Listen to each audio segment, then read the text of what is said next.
It says I'm live in some ways. In other ways, it says I'm not live. So who knows what's going on out there? So if you can hear me, you've gotten me goofing around like a moron. It says I'm. But yeah, 41 seconds later, it finally pops up. Thank you, StreamYard. What am I going to stream about? I don't know. I don't know. Don't know. But I tell you this, I'm going to have some fun. Going to hang out, get some stuff done, get some uh stories off the list. Tons of stuff going on. Talk about Moon Knight. Talk about weird Elden Ring story. I don't know if y'all are here saw some of these nonsenses out there. Weird casting news, good casting news, weird lists. I don't know what I'm gonna talk about. You'll talk about stuff. Maybe you'll just pop right in here and you'll just be a part of things too. Because that's cool. Have you on in here and tell me what you want to talk about.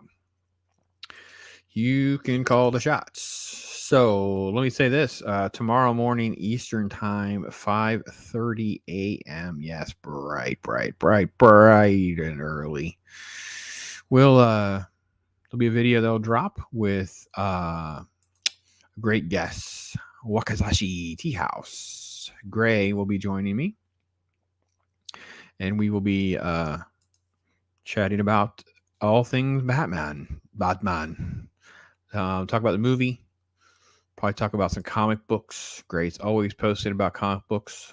Some of the modern ones too. So I'm interested to get his take on some of that because I am not up to speed on new Batman comic books, but I would be more than happy as well to just what we have to say about that. And then there's like other cool stuff that's Batman related that we'll talk about. So yeah, let's throw it up there, see what happens. And that's what we're gonna do. That's what we're gonna do. We're just gonna hang out, get through some stories, get through some stuff. So Moon Knight. Moon Knight. I'm gonna pull up the Moon Knight episode 5 trailer. Well, you know what? I think I could probably pull it up. I probably can get Disney Plus to open on my. I have so many things open at the same time when I do this sometimes, folks, that it won't. I'm StreamYard's worst nightmare, to be honest, with some of this because I like to have different tabs open ahead of time. Not so good all the time. Sucks up the bandwidth, makes things slow, but I don't know. It's what it is. So we'll try to get it open. I can at least try to pull up a few shots and so you'll know what I'm talking about. So for those of you who don't know, recap my thoughts on Moon Knight. Episode 1 was very, very interesting. Some bad CGI shots. Just the best action and stuff was off screen. It raises curiosity and makes things very interesting. So that was definitely worthy of a revisit. Episode 2 was the red flags start to go up. Layla shows up. You get Steven's more beta. He transforms into his version of Moon Knight, which is like Mr. Knight, which was the very this was the less masculine version of Moon Knight compared to the Mark Spector, sort of the authoritarian looking tough Batman, masculine Batman superhero style. So anyway, hang on. I'm sorry. I clicked the Moon Knight on the app and on the computer and just took me to the first episode, which I did not want to go to episode 1. I'm going to go to episode 4. So it was fine. Episode 2 was like a huge, like, it's coming, we're getting there. And then once you get to episode 3, it becomes, a much bigger problem. So for me, episode 3, you start to end up with like a lot of questions, basically. At this point, like you start to end up with like, how many personalities are in there? What's going on? So this is the recap where they basically show, Steven blips back and, this guy's being killed. So obviously we have another personality because we've been experiencing Mark the superhero, Mark the spy, Mark the tough guy, Steven the beta nerd, Egyptian nerd scholar, if you will. And then you have this mysterious other something happening, right? So that's how that's where we left off in episode 3. And then you get, the big mission to get to Amet. You get Ethan Hawke's um, Arthur Hollow, which has really been one of the bright spots, very consistent. He's at least interesting. Kind of got the motivation to bring Amet back as the controlling god on Earth, because she's basically going to pull a Minority Report and see your evil, wicked, sinful ways before you even act on them. So unlike Khonshu, which is the Moon Knight god, he's bringing vengeance and retribution to those that have been wronged. Amet is proactive, preventive. So the worst parts about episode 3 was we get to this bizarre twist of trying to find tombs and all that. There's a battle scene, and this is this just horrible turning back of the space thing that they did. This was just terrible. And then all right, so this is where we leave off. So basically, oh, this is still flashback. This is still the episode before, right? Yeah. So because Khonshu changed the night, which is still just, I don't know, whatever. He gets imprisoned in stone, which is what we see here, which is where episode 4 picks up, right? So it's the idea of you broke the rules, you have to get punished. So he's basically turned into a little statue figurine, and this is the other god carrying him around. This is the other god through an avatar and puts him on a shelf, right? So Khonshu basically is getting put on the shelf, and on the shelf you see multiple gods. So they're pros at doing this. There's a whole lot of gods, and I have to be honest, this shot at least made me go, let's turn all these gods loose. Let's have some, let's create, there's only supposed to be 6 episodes in this season, but I really wish that the episode 3 ended with this shot, and then the plan was to turn them all loose. Like it was a trick. I don't know, something. I thought that was interesting, like the idea that there's all these other gods that should be around or whatever. Credit scenes, and then we end up in the desert where we left Layla and Mark, and he has no powers because Khonshu's been turned to stone. So he's just completely passed out. I think is where we left him, and you end up with this sort of.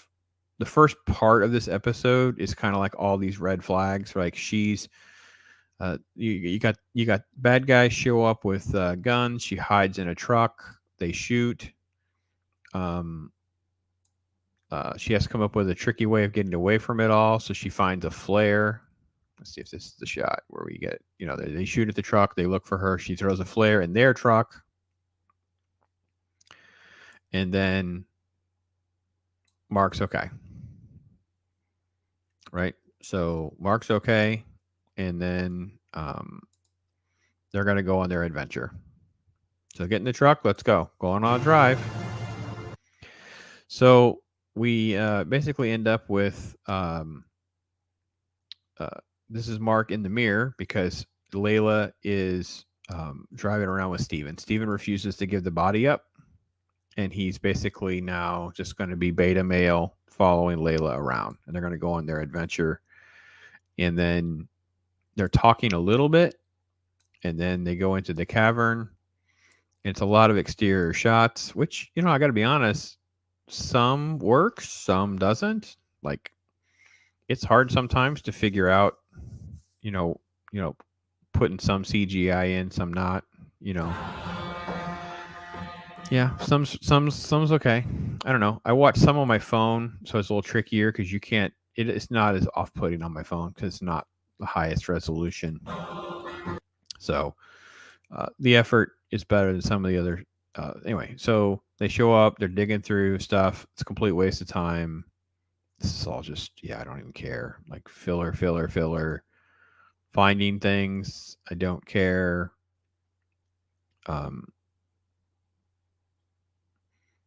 Oh, this was the not kiss. That's right. We get to this point now because he's obviously he's crushing on her, and now Layla's gonna crush on him. Like she's falling for him, and you think they're going to kiss. Oh, this is the kiss. Oh, okay. What happened earlier? Earlier, let's see. Make sure I got this straight. She seemed like she was leaning in and flirting with him, and he was kind of like nervous about it. And here he leans in for this awkward, notice the hands are on her shoulders kiss. So she's kind of struggling with liking Mark, who she's married to, and now falling for Steven, the nerdy guy that's actually being helpful and submissive to her. So she's in total conflict of, you know, the masculine guy that I'm married to, or this guy that I can carry around like a giant. He's like basically like Steven is nothing more than a smart purse puppy. He's just a nice attachment. He's like an appendage. She can kind of have her, uh, go around with her or whatever. So that's their lippy kiss. And then the moments are ruined. He says something stupid about Mark's just trying to protect you. That comes up later. That's what happens. I'm sorry. It's all such nondescript, and they split it up thinking that they're being clever. Here they're just going on their adventures. Oh, he falls down. Like she goes down. Yeah, let's back up because that's supposed to be the gag. This was so strange because I didn't. When you're listening, you can't catch it, right? Because I was muted. So let me turn the sound on so you can get the full effect of this gag. We're supposed to be all down for let's mock Beta Steven. He looks down at her, and then his own hand punches him in the face because Mark is controlling the hand and punches him in the face because that makes sense. Like Mark has no control of the body. Mark can't take control of the body, but Mark can, for comic relief, grab one hand and punch him in the face. That makes sense. Why does it make sense? Because they make no effort whatsoever to explain to us, the audience, what any of the rules are. None. Zero. The reason the show you can't fully commit and connect to these characters and the heroes and how all this is supposed to work is because they don't know what they're doing. They just want it all and nothing at the same time. In other words, they want to be able to do whatever they want to do, but they also don't want to be tied to any of those rules as they move forward. And it starts in this episode because they're gonna completely rock our world, turn everything inside out. And if they created all those rules and they had all these constraints in place, it would create even more contradictions and issues. And reading several of the new comic books, it is such convoluted mess. I mean, I guess it's fine. I mean, I can follow it. I hate people. You can't, you see, you're not allowed to talk about it being convoluted and too complicated or whatever because you just don't get it or you're not smart enough or, you just want this or I want to be entertained. I just want to be entertained. And you have, anyway, let's go on. So she slides down on the rope. He punches himself in the face for a gag. And we can't be done because we have to have some more humor. So what do is, let's see, make sure I don't go too far because they waste no time to have another Beta Steven joke. She bends down. She's doing the foot. Make sure I don't get too far. Oh, right. She's riding in the sand. And then he just falls down. Ha ha ha. Ha ha ha. My purse puppy fell down. Anyway, she's riding in the sand and suddenly it's supposed to mean something about her dad. And anyway, whatever. That's it. We have fall down into the caverns, go on an adventure together. And they kind of set up like some horror elements. Oh, here's the other awkward. I think this is it. I don't know. There's this awkward tension between the two of them now. He ultimately just says, Mark's trying to protect you, basically. We go into the caverns. We're searching. I got to be honest, at some point, it's like we have such a weird MacGuffin problem in this show about what the heck are we searching for or doing. I thought we were looking for Amit's tomb, but really they mentioned this other thing, and it's buried inside of this. And if we could just find that, and it's like I don't know. They don't make me care. I want to care. So long story short, they're on an adventure together. So strong woman who knows something. Her dad did this, so she's going to do it, and she's got her purse puppy because he can do certain things, and he's helpful in this episode. Like he's the one who can translate this map. This is allegedly a map of where they are. Talk sounds off. So see how he draws it all out, and he talks about the eye of Osiris, and he's talking about, this means this, which is the eyebrow, and this little swirly thing is the tongue. So Amit's the speaking part, so that would be the tongue. So let's follow the little swirly design, and we'll take us to where we want to go. I gotta be honest, if you were confused, do not feel bad. It makes sense, and I can follow it, but it is also not for the meek. I can see we're like 15 minutes in. Easily a bunch of people would bail out or get confused or whatever. You're just basically along for the ride. A lot of what they're intending, we're not going to get. And they're in the tomb and you're into this. And then suddenly, there's cool Egyptian stuff. And then we get this weird, he's able to read everything. So there's a lot of this. Let's look at this, look at that. And then they're hiding because there's this noise. They see blood. There's obviously been some sort of sacrifice. And then there's this creature, and it sets this old guy down and pulls the knife and squish. So, listen, it's at least something dramatic happened in a Disney Plus show. I mean, there's no blood pouring out on her or something, which is what would happen in a rated R version of this kind of show. But so then there's all of this, like we're supposed to think she's going to get caught because she knocks over a jar, makes some noise. He makes some noise, so it comes at him. And there's like a flare involved. We'll look for this. That's going to get him. But then it doesn't. Let's see here. We fast forward through the adventure, the action that's supposed to be taking place. And, she's trying to get away and grab her. See the hand reaching through here, right here? So she's in trouble, right?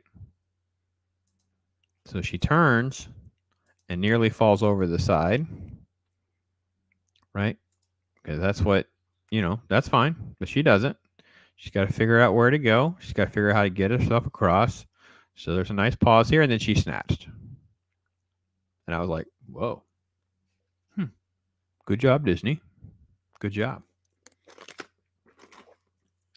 Then they actually do a good job. They love the terms like, what are they saying? Diverting expectations. They like that, right? So you actually see, they zoom in a little bit, and you hear the screaming. She comes, they got her again. It's like, oh, that's pretty good. That's pretty good. Because you hear the struggle, and you think, oh, she's getting away. Then she breaks off a piece of the arm. She gets away, at least free, but she pulls an arm off this zombie creature that basically attacks her, and she's trying to fight it off, but it does throw her down. She struggles. So you have a decent fight scene, decent scary elements. There's what it looks like.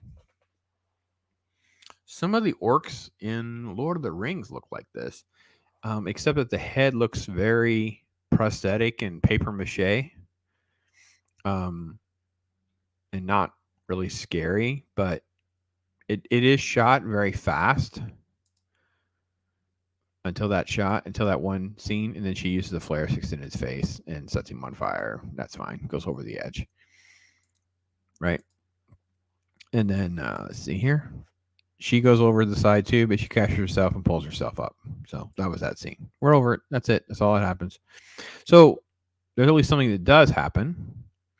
And then meanwhile, Steven is on the tongue of the map. Remember the map went like a swirly thing, and he's following the tongue because Amit was the speaking part. So he's telling us this thing about Egypt and Macedonian language, and as though any of us have an idea what on earth he could be talking about. But he's obviously very excited about this giant sarcophagus and who's inside. He just randomly tells us that it is Alexander the Great. Meanwhile, Arthur comes in and just starts talking to Layla. And he allegedly knows her backstory. He starts telling her things about her dad. And he called you this and called her that. And by the way, Layla Layla kind of looked pretty in the first part of the season, and not so much now. Anyway, the hint is that he basically says, Mark killed your dad. So back to Steven, and he's reading something, MacGuffin, translation of MacGuffin, because now it's about this sarcophagus, and we're looking for something that's inside of him. It's all about the mouth and speaking, so therefore he's going to have to reach into its mouth. And you're like, oh, okay. So at least, Squeamy, so it's all playing out. It's basically like that. And then we move around to the confrontation. Like he gets it, reaches in the mouth, pulls out the little statue, I guess. And then she comes back and it's like, tell me what happened. Did you kill my dad? I want to talk to Mark. And so he's not Mark, he's Steven. And then basically they switch. Just like that. They switch. They just boop. I switched. Okay. And we have to go. So at first he just doesn't want to say anything. Then she presses and he's like, no, of course I didn't do that. And then basically, I had a business partner and the business partner killed your dad. But I haven't told you this whole time because reasons. And then stuff because this is what's inside. And they got to find their way out. And Arthur shows up. They got guns. And then he's standing there being a jerk because he's Mark. He doesn't have his powers to be Moon Knight because remember, Khonshu is in stone. So they do what, big spoiler alert. He tries to do something and he fights, and that's all well and good. I have to be honest, this wasn't the worst episode, maybe the best episode. Pulls out a gun, shoots him, boom, dead. Boom, shoots him. So she freaks out, and then Arthur shoots him again. He falls backwards into a pool of water.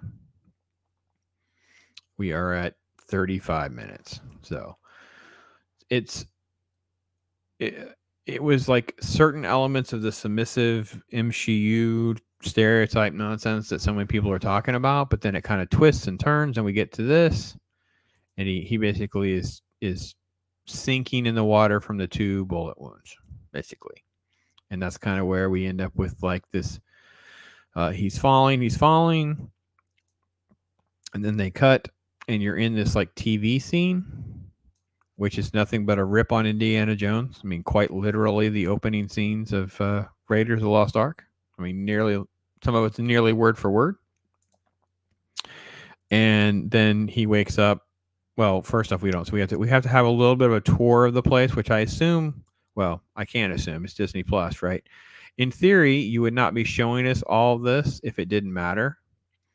But this is what we see inside, right? We see her, and we see he's in the mental hospital, and he tries to get up, but he's tethered to his chair. There's like an ankle thing. And he was carrying an action figure of Moon Knight, basically. So here, let's watch this. He fell down. And there's this little action figure. He's tethered, just like he was tethered to the bed. So you're at this point, we're not quite sure if what has been happening is real or not, or if it's been in his head or not. Right? That's kind of where we're at on things. Like you're just not supposed to quite know. And he's again, we have to give kudos to Oscar Isaac, who just continues to play like 7 different versions of the character. Like he's just constantly, there's not one role at this point. This guy is playing like, 5 different, because even different versions of Steven, different versions of Mark. Now it's mental patient Mark. Anyway, fast forward, mental hospital. We get to, he can't, he's so drugged that you can't quite get this. And then eventually you start to figure out he's talking to his doctor, who in reality is Ethan Hawke. So again, he says he makes this a bizarre analogy about the material world versus the psychic world, but it doesn't make a lot of sense as an analogy because I think he uses a pen, like a pen in the material world's a pen. I use it to write, but if I give it to my dog chews on it. I'm like, yeah, but in the material world, they're both pens in the material world. Like the dog's just chewing on it because he thinks it's a chew toy. It doesn't change the fact that it's a pen in the material world. That's not the psychic world, because we don't live in the material world, we live in the psychic world, because all of that's in our head. We define it as a pen. It's like, oh, okay, no, but okay. It's deep though, isn't it, folks? It's deep. Mental hospital stuff in his head or not, don't quite know. Um, he's quote, every time I ask you direct questions, you are triggered, you're overwhelmed, because he thinks it's in his head. He tries to run, he's tethered, but he's going to get away. And then we get with this shot. Let's see. Yeah, he's running in the hospital. He escaped from the patients, the hospital employees. Those shots are directly out of the new comic book. I didn't touch on the new comic book, or I shouldn't say new. This, I think, is the 2016 series, where you basically have 5 issues of him basically being in a mental ward and mental hospital and all of this mini series and all that work. Knew it was coming.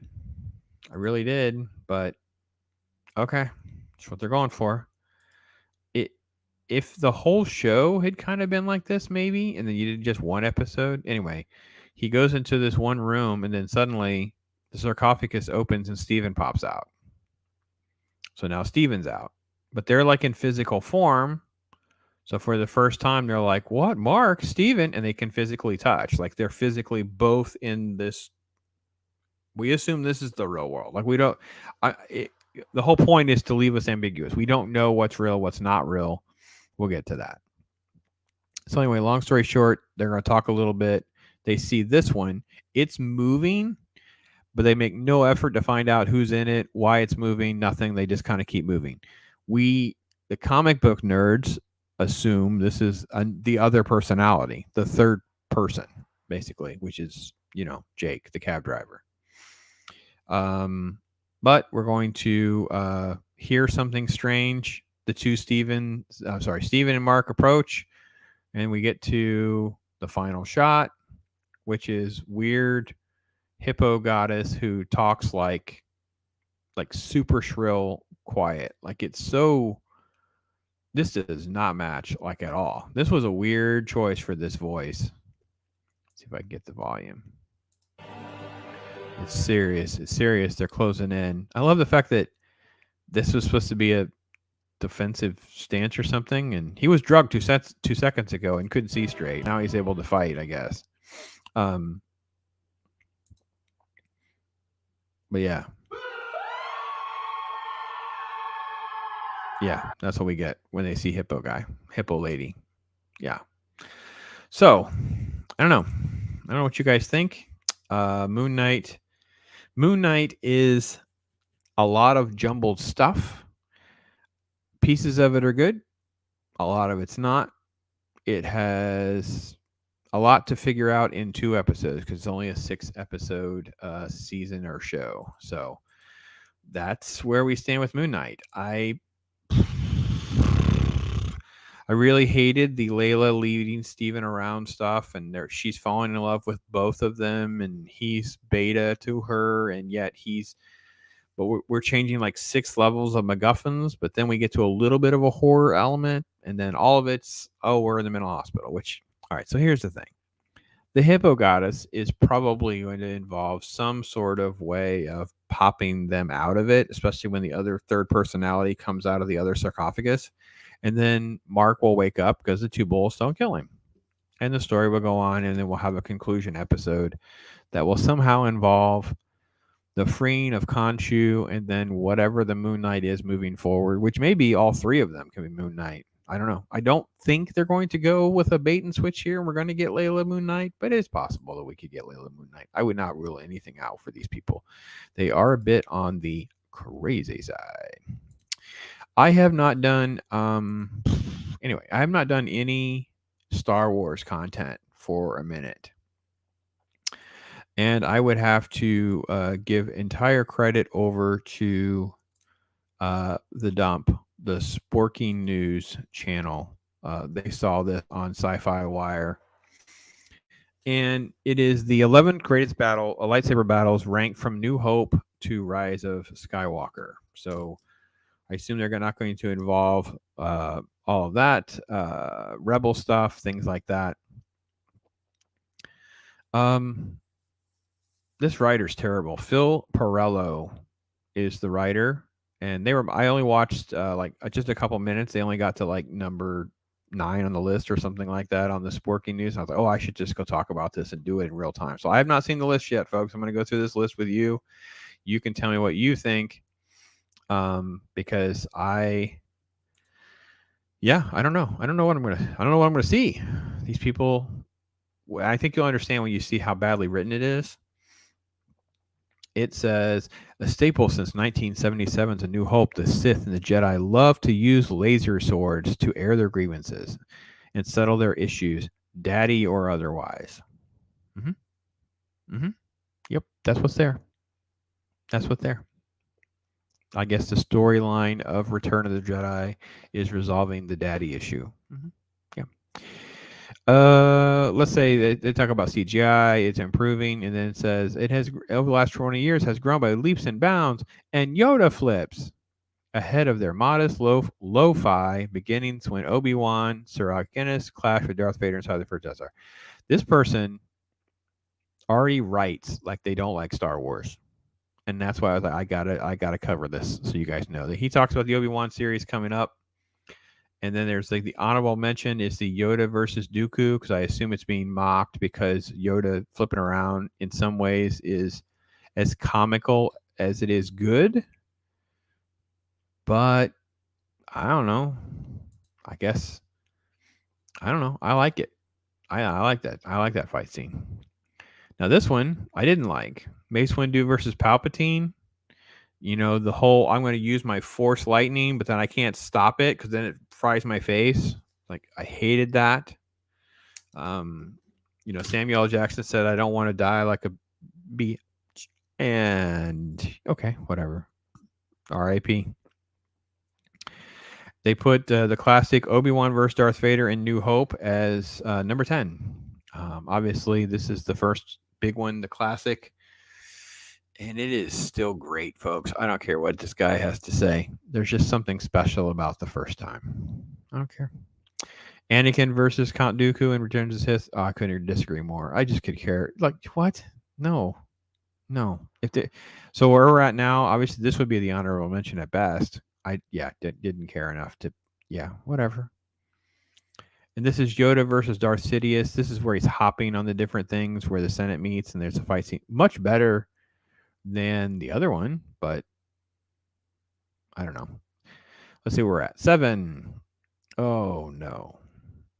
So this is Kylo versus Rey on the ruins of Death Star. So this is the one where they have a bunch of rain and things. What did he say? This fight, which the marketing materials are built around, is unintentionally meta. What? As we watch it and wonder, quote, why exactly is this happening? Or what is the purpose of this fight other than to take up runtime? Yeah. I'm not sure that that's unintentional. I don't, whatever. The scene offers an impressive visual scale fans haven't seen before, using tempestuous waves on the moon of Endor to serve as a compelling and metaphorical backdrop for the whatever. Yeah. That's a lot of word salad to exaggerate a scene that is okay.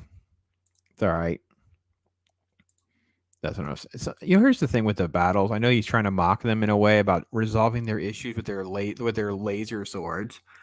Is understanding the mythos of the Jedi in doing these face-offs. Understanding, when Obi-Wan talked about, a civilized weapon for a more civilized time, and just the way that this is rooted out of samurai culture and how they would have this incredible respect for their weapon and their enemy. Like it's not just this random thing. And half of the new trilogy is like that. So Obi-Wan versus Anakin in Revenge of the Sith is a great lightsaber battle. When I came out of Revenge of the Sith, I'll tell you one thing. I came away saying they did it. That's how I felt. They did it. They found a way. I don't know. I don't know. I was so impressed with so much of this. Um, I loved it. I loved the scene. I thought they did a great job. Cutting off limbs. He catches fire. They're screaming. It's so disturbing, and yeah, it's great. It was it. I really was happy. Of course. Oh no, this was okay. I can't do this one. Kylo versus Rey, Force Awakens. The untrained girl from the desert can not only get the sword, but she can hold her own against a trained Sith Lord. Just and by the way, in the credit it talks about Finn and Rey versus Finn. Oh please, whatever. This is just trash.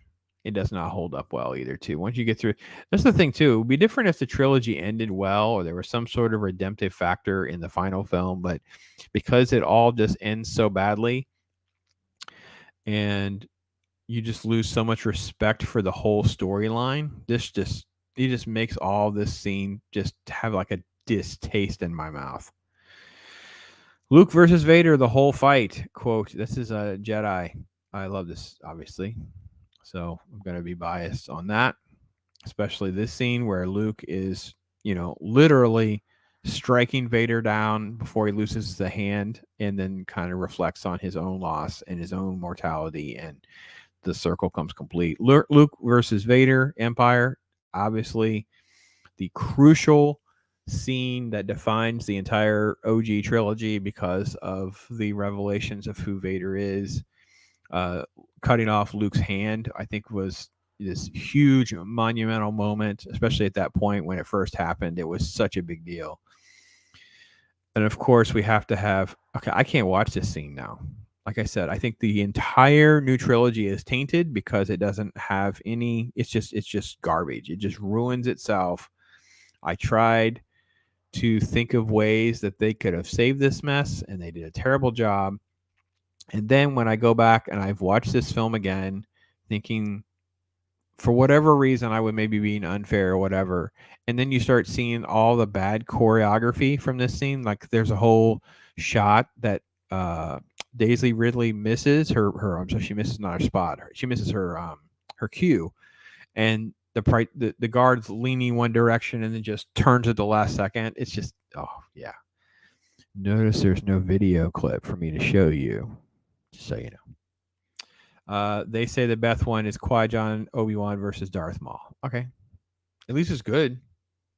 I will say this: when that scene happened, it was just revolutionary.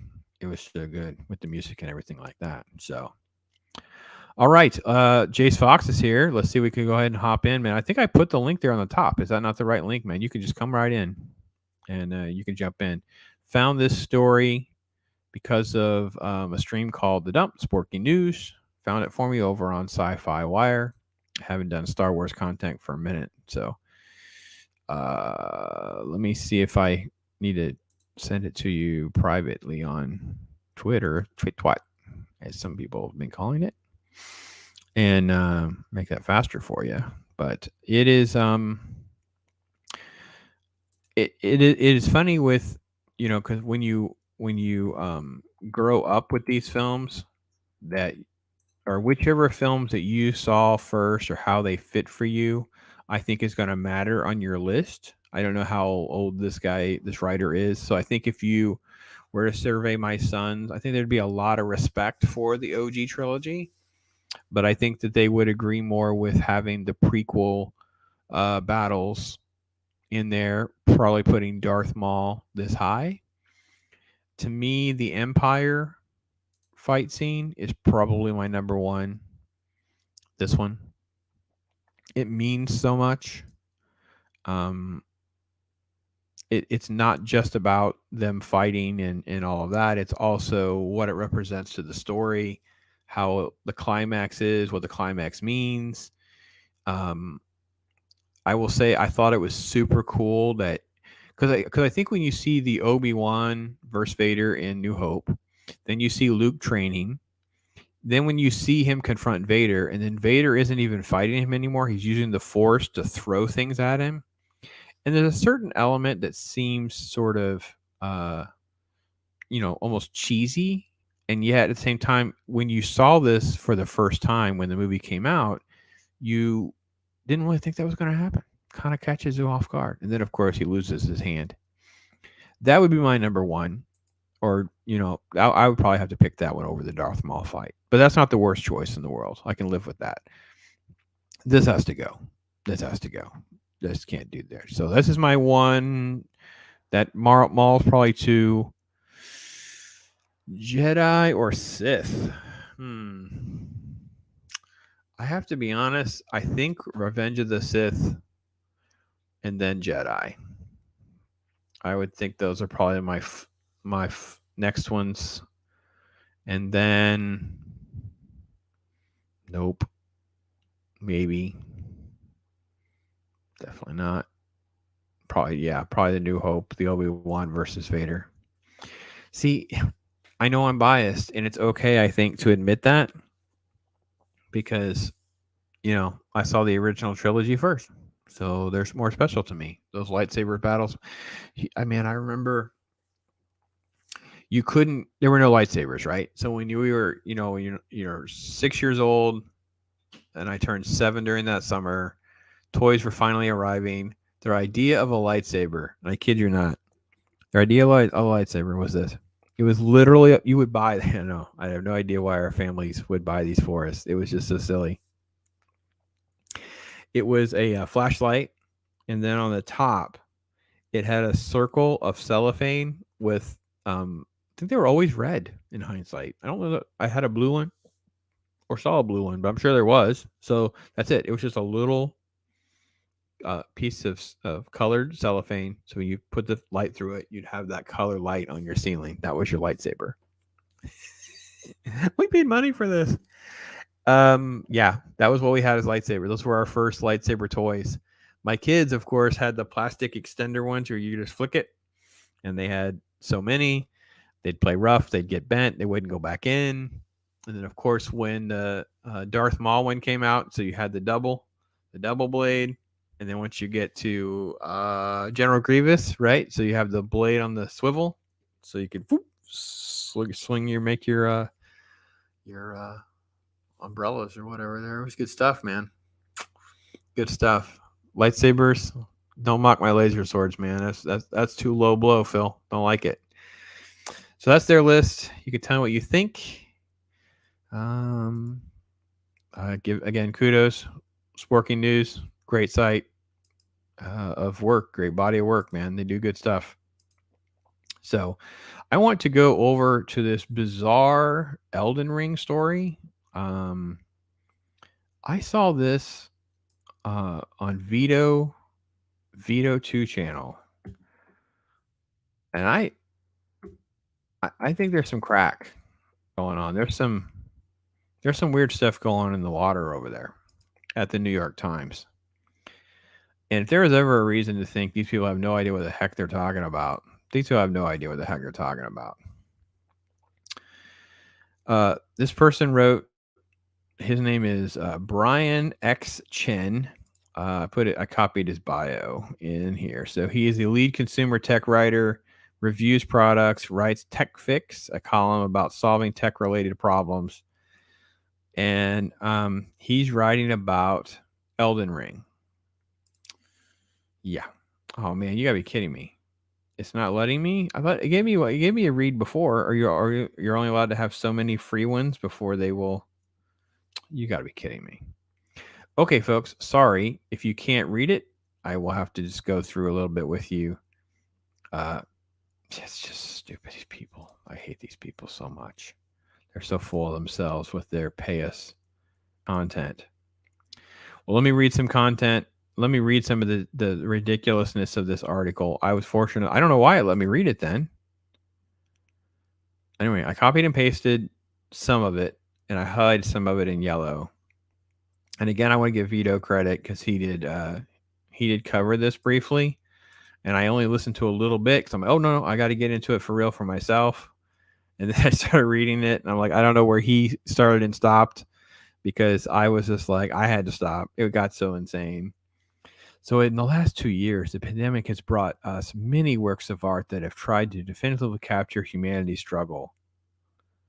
Has there been anything that has really... What many works of art? What freaking work of art have attempted to capture anything? Nothing has happened yet. I I, I am... so we didn't get through a first sentence, and I feel like asking Brian, what the heck are you talking about? What many works of art have been done that reflect humanity's struggle? And they note the movie with Leonardo DiCaprio turning pink as he shouts at the top of his lungs for people to look up at some comet hurtling toward the Earth. I'm like, oh, you mean Don't Look Up, which is about an asteroid that's going to hit the Earth, which is more of a metaphor, I thought, for DiCaprio and climate change, but you're now making it a metaphor for the pandemic, which means the people that are right screaming at the people that you view are wrong. And that's what you think the metaphor is. That's what you think the pandemic work of art is. This is the mental delusion of these folks. They've twisted this. We haven't even gotten to Elden Ring yet. Just letting you know, this is how crazy this gets. This is a new thing. I had not seen this yet either. No media has come close to perfectly encapsulating our situation as video games. What the heck does he mean by our situation? Why do I say it like that? Because he capitalizes it. Let me see if I can. Does our situation mean something?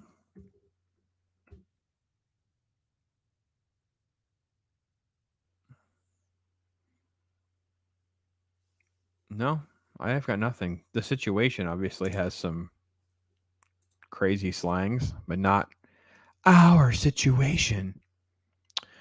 Okay. He talks about lockdowns, baking mediocre sourdough, and playing Animal Crossing. Okay. It's like fishing and gardening and nonsense. And then Elden Ring. Ruthless, difficult game that gets harder as you play it. And then it's like, that sums up what it's like to live in a pandemic. Really? So, all of our art, transfer, Don't Look Up, our situation, Elden Ring, pandemic. Got it? Elden Ring, this is literally what he writes. He's a tech writer at a New York Times and wrote, Elden Ring has a story that has something to do with a ring, but more important, its design. It's an open world game, meaning you do whatever, whenever you want. Players will ride a horse for the poison swamp, sprint across molten lava, traverse a crumbling bridge, blah, blah, blah, blah, blah. No matter how you choose to do, you'll probably die again and again trying to do it. Okay.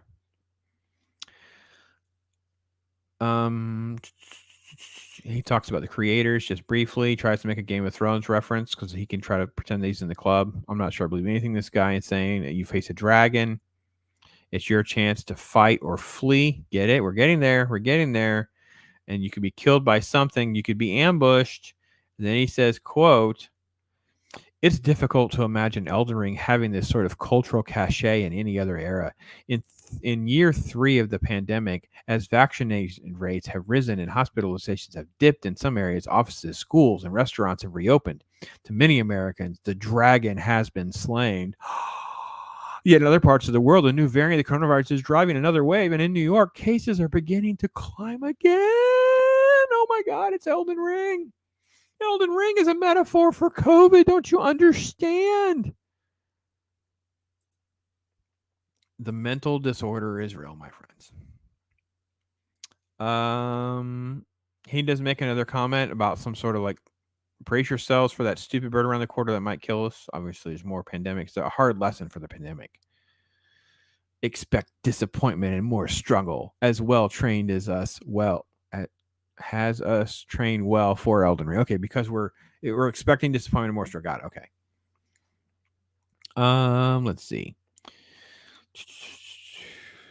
Well, he uses terms like inclusive. Oh gosh. Okay.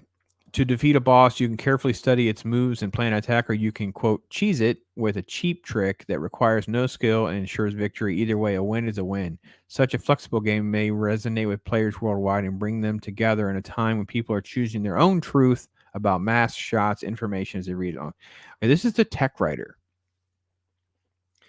The mental illness and the insanity of these people is so widespread in everything that their tech writer is likening Elden Ring to the pandemic.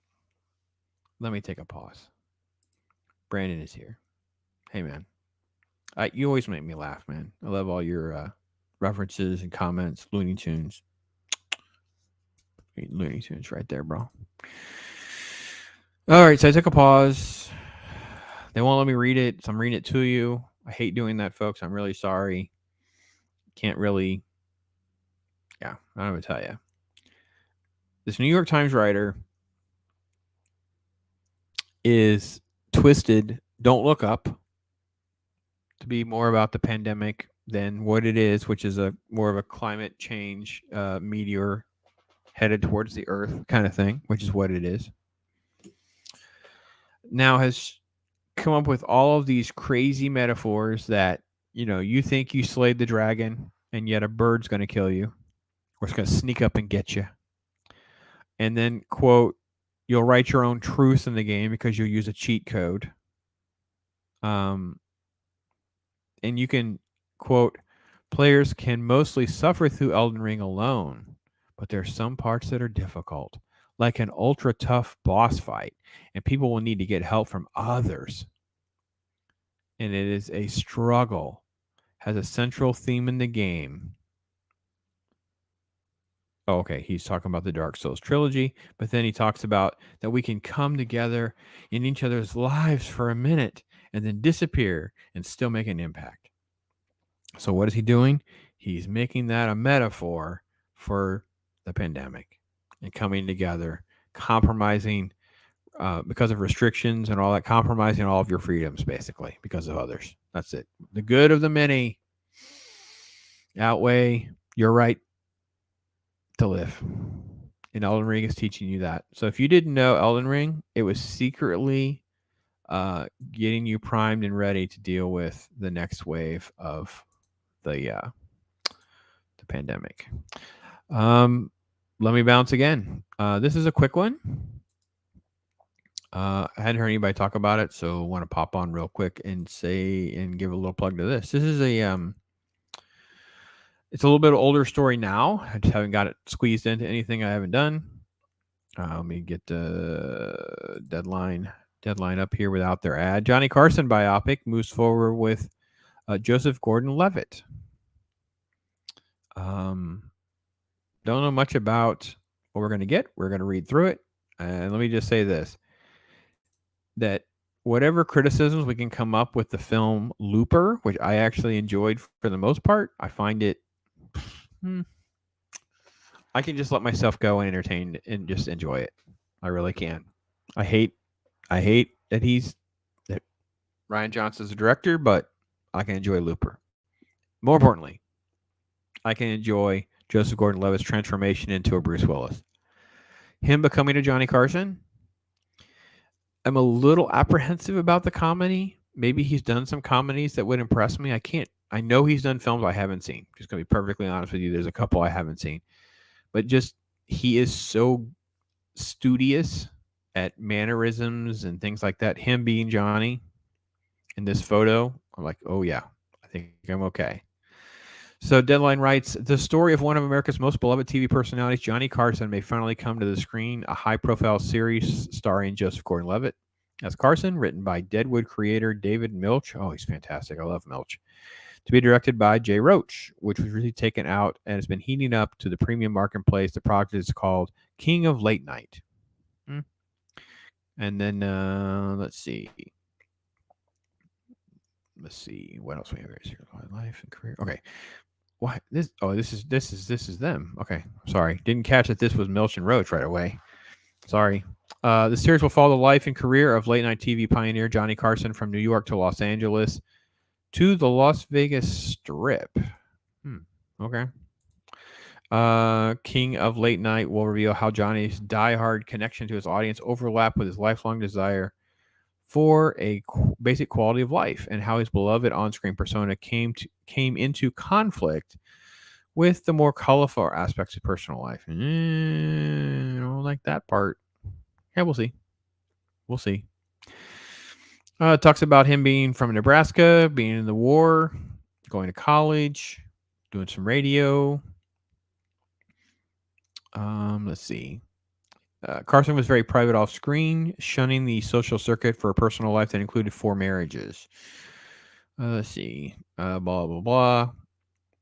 They've been trying to get a biopic off the ground. Let's see. Talking about some other things. They're all Emmy Award winners. They're talking about different roles, what they've won. Of course, he was in Inception and Dark Knight Rises. And then, of course, Milch, NYPD Blue, Luck. He did True Detective, of course, and the Deadwood stuff. And then, yeah. So I have to be honest. I feel like whatever they do may not be fair to Johnny and Johnny's legacy, but I will say I'm excited to see Joseph Gordon-Levitt, and I'm excited to see David Milch, and I'm okay with Jay Roche. So we'll see how it goes. It's the early news. Don't really have any other updates at this point. We'll see how it goes. I checked. I hadn't seen another update. I've had this story sort of earmarked to chat about for a few minutes and just never got to it. So that's why it's there. And I don't know. What do you think? You think they're going to butcher that? I mean, it is 2022. Remember, they're doing this now. So script is written, being developed, a few changes here and there. It's Johnny. He's not politically correct. That is the love of Johnny, that he's not politically correct. Got to keep going. This just honks me off. I have to get to this. Again, I know I don't always cover things in real time. You guys know what's going on, man. I've talked to you about it enough times now where I just don't have all the resources and the time and everything else to do it in real time. But I want to open the door to what you think. You know, over at DC, there's been a lot of talk about the shakeup, all the different things that are going to happen. So there's something that is in the category of horrible ideas. It would be this one. It would be this one. Constantine, I've got to pull it up. Let me find John Constantine on the show. Played by Matt Ryan, is truly one of the best adaptations and stuff that's been done so far. I was in shock at how good it was. I'm not a massive John Constantine comic book reader. Hellblazer, crossover stuff, but I had no problem with stuff that get done. This is like a terrible, just absolute horrible on every level, category of bad. This is because of J.J. Abrams and Justice League Dark. Oh, I will say Justice League Dark has been in development for absolute years. If you remember back, I think it was 2014 when the DCEU was announced, and they announced some different projects and kind of extended out. There was also an announcement of a Justice League Dark. And it was short-lived, and there was animated stuff that came along and things like that. So I think that a lot of folks thought, well, some of the stuff will just be put on the shelf or whatever, but anyway, they have Guy Bolton attached to write a script for Constantine. Will explore the more horror elements that are connected to the comic book character rather than the more religious tones. I'm not sure how we're going to separate all that out and not have it overlapping, because that is what makes it kind of cool. As Constantine is involved in more, quote, supernatural mysteries, although it remains unclear to what will be the end result and what should a series come. Okay, hold on. although it remains unclear just what the end result will be should a series come, and it's unknown just how much of this report will end up being accurate. And this is the actor that's being tapped. I have no idea how to say this man's name properly, so I'm going to assume it's Sope Dirisu. All right, there you go. He's from Gangs of London. He plays Elliot Finch in a British time period called the Halcyon. All right, well, I just offended all the Brits and all the cool stuff that he played this Sonny Sullivan in. Okay. Race changing John Constantine for Justice League Dark, which is nothing but a sister.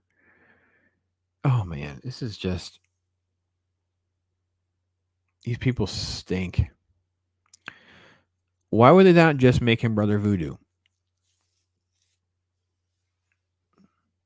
I'm gonna let you chew on that. Why is this cat not Brother Voodoo? Why are we not just making a Brother Voodoo show and bringing Matt Ryan back? How much money do you want, Matt Ryan? Kick butt, Brother Voodoo. I mean, I didn't hate the Brother Voodoo and stuff that was done before and what they had on Constantine. And I think it needed to be amped up. So if they were going to be more risque, but it's J.J. Abrams, so, he's got to pretend he's woke enough.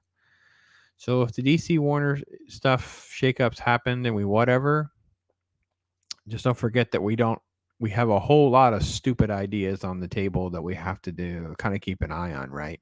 They're very, very far along with Batgirl movie, Flashpoint nonsense. Yeah. Meanwhile, they announce stuff like this, right? The Blue Beetle stuff. It's like we're doing stuff, continuing to check boxes. So don't pretend that this is all getting fixed or this is all being resolved or whatever. The fact that we're going to race swap Constantine when there are other characters that are just as good, or you could have crossover stuff, or you could have this. They just make change for the sake of change. Who wants to bet he won't smoke, won't have cancer? Is he going to look good in a beige trench coat? So John Constantine, not smoking, no beige trench coat, no cancer. He's black. Let's just take those 4 traits. How much of John Constantine is going to be left when they actually do a show? How much will actual John Constantine in this show, in the J.J. Abrams nonsense, resemble the John Constantine in Hellblazer that sold thousands upon thousands of comic books, made fans, was a cool show. I liked it. It wasn't the most perfect show. I some issues, but I liked it. All right. Let me see. I haven't plugged this show. I need to do this real quick. Kind of like I'm just doing my thing here, man. Sorry for pinging around. It is I don't chase down a ton of the press like I used to, and I don't really have sort of the writing obligations that I had before. This is a new film that comes out soon called let me make this bigger. No Vacancy. So No Vacancy is going to star T.C. Stallings. He's on the left, and Dean Cain of, obviously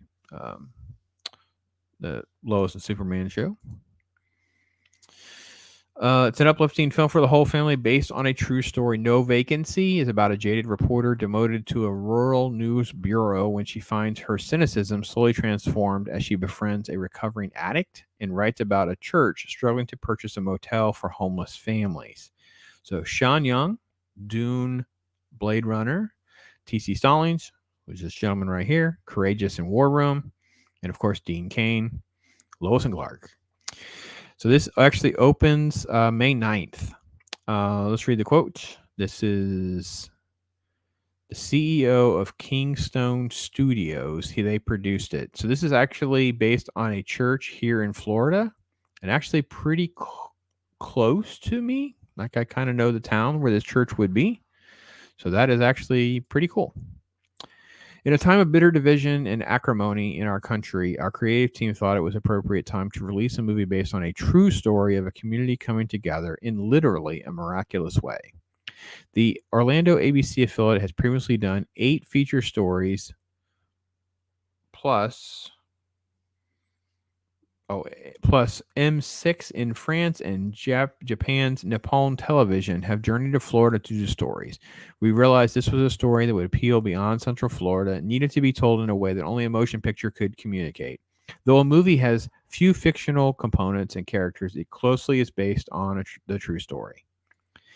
And then goes through some of the details. Fathom Events will be the one doing the distribution. It's directed by Kyle Sailors. He had a documentary, and it's just based on an actual true story where, wow, Sean Young's character will go to Florida, doesn't want to be doing it, and then they basically are going to help homeless families during the Great Recession, and they're going to try to buy a hotel to put them up. She runs into Cecil. This is this guy. He's the addict, I guess. And then Dean Cain is the one playing the pastor. This is based on the story that comes out of First Baptist Leesburg. So in Central Florida town that's pretty close to Ocala, which is in between like Gainesville and Tampa. So Central Florida Baptist Church that basically are helping the homeless. And this was a great story that took place. It's been covered many, many times. And now No Vacancy arrives in theaters on May 9th. So mark your calendars. Go check that out if you can. And yeah, it's cool to see small budget films getting included as well. Fathom Events does some good stuff. They just did a small faith-based film called The Mulligan. Or Mulligan. Pat Boone, who I love, Mr. Boone. He'll always be special in my heart. He gave me over an hour of his time one time for an interview. It's truly brilliant. I only have a piece of it that I've posted. Excuse me.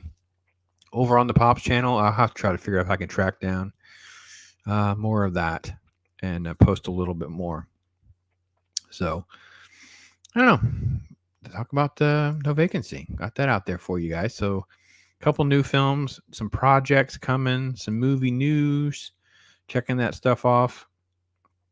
There's always just sort of like strange things that I come across and I kind of make note of them, and then I don't always have a way to kind of work them into the conversation. Sometimes I feel like there'll be a story that we'll talk about later or whatever, and it just kind of gets by me. I want to get to another one as well, because there's nothing that's off base. I just want everybody to know there's nothing that's out of bounds for these folks. They will do anything and everything to I guess we can clearly say push an agenda, for the lack of a better term. This is another Disney project. A pretty old story. This is from quite a while ago, actually. But again, I haven't covered it. And I want to make sure we cover like the details of the story in this, because that's the secret's in the sauce, man. You got to dig into the details to find what they're doing. This is news that Disney is going to do a reboot of a show, a film called Flight of the Navigator. It's a 1986 sci-fi adventure. Flight of the Navigator is a fun little film. I enjoyed it a lot. Bryce Dallas Howard, she has become sort of a. They love her, man. They love them some Bryce Dallas Howard, man. She has been a little token female director for them, knocking out some Mandalorian episodes, being a nice little do girl over at the Mouse House. So she gets her own little project. So I would not be surprised there's not some little negotiation of I get to do this, I get to do that kind of thing. So the original film, I think, yeah, okay, here it actually says it right here. Joey Kramer, this little fellow right here. Sarah Jessica Parker and Veronica Cartwright follows a little boy who travels 8 years into the future from 1978 and has an adventure with an intelligent, wisecracking alien ship named Max. Paul Rubens was the voice of Max. That was in July of 1986, and it earned a $18.6 million at the time. And it was directed by the guy that did Grease and Blue Lagoon. This guy's done also. Hold on a second. Randall Kleiser. Yeah, I gotta look this up for a second. This seems strange. This guy directed those 3 films. That seems. Those 3 films are not even like accidentally put in the same part of a blockbuster. Like, it's like, what on earth? This guy directed all those? Like, that's a weird combination, man.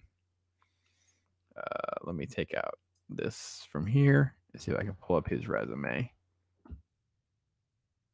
That's weird. But yeah, they're going to do a reboot with Bryce Dallas Howard. Oh, that's why I'm having a buffering issue, because it's trying to play this stupid video. So Bryce Dallas Howard's partner at the production company is teaming them up with Disney as the director, and she's the multi-hyphenate having. So she worked on episode 4 and 11 of Mandalorian and an episode in Book of Boba Fett. She's, of course, in the Jurassic World franchise. They talk about some other stuff she did. Let me tell you what. She was in The Village. I like The Village.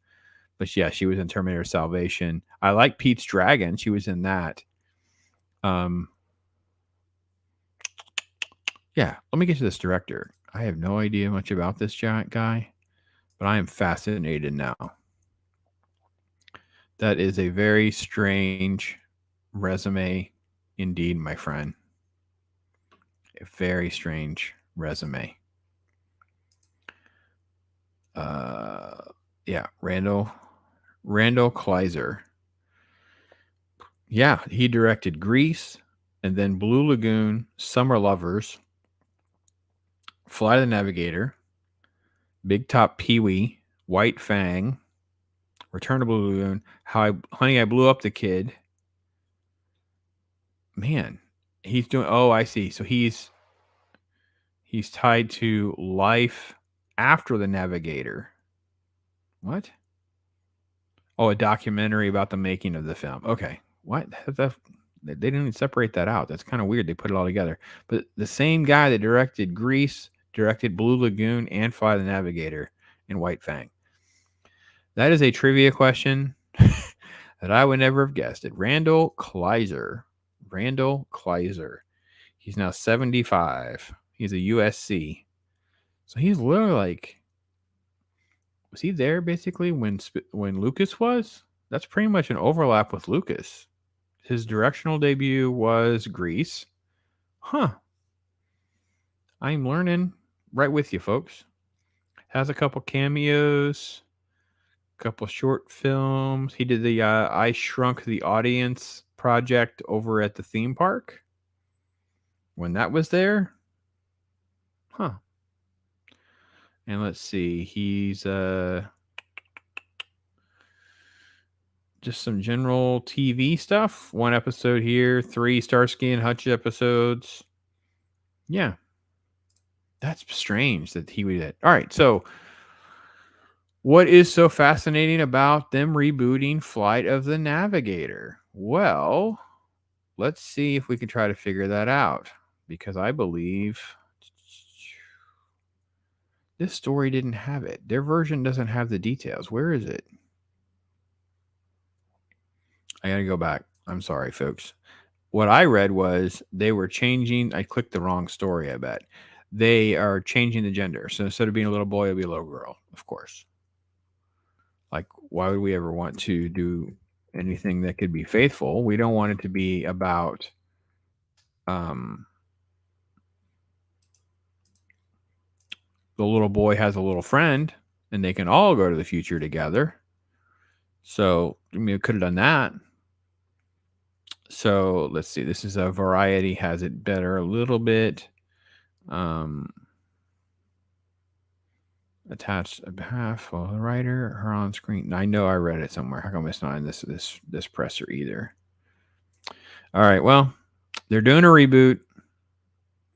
I swear it says they've been trying a long time to do a Flight of the Navigator reboot. And I'm pretty sure the twist is